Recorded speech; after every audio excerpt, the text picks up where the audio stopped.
Differential ഇക്വേഷനാണ് നമുക്ക് തന്നിരിക്കുന്നത്. അപ്പോൾ ഇക്വേഷനായിട്ട് കമ്പയർ ചെയ്ത് നോക്കുകയാണെങ്കിൽ പി എന്ന് പറഞ്ഞ വാല്യൂ എന്തായിരിക്കും? വൈയുടെ കോഎഫിഷ്യൻ്റ് ആണ് പി. ഇവിടെ വൈയുടെ കോഎഫിഷ്യൻ്റ് എന്ന് പറയുന്നത് സീക്ക് എക്സ് ആണ്. So P will be sec X.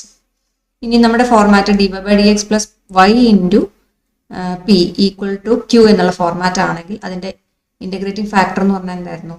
Integrating factor is e raise to integral P d x ആയിരുന്നു.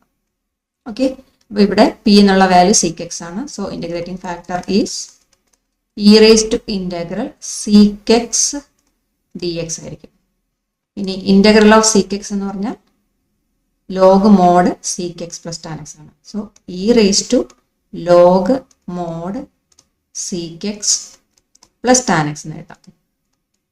Then e power log of ഒരു ടേം എന്ന് പറഞ്ഞു കഴിഞ്ഞാൽ നമുക്ക് എങ്ങനെ എഴുതാം? അതിനെ ഇ പവർ ലോഗ് വന്നു കഴിഞ്ഞാൽ നമുക്ക് ഇവിടെ ഈ ബ്രാക്കറ്റിനകത്തുള്ള ഈ ടേമിന് നമുക്ക് എഴുതാൻ പറ്റും.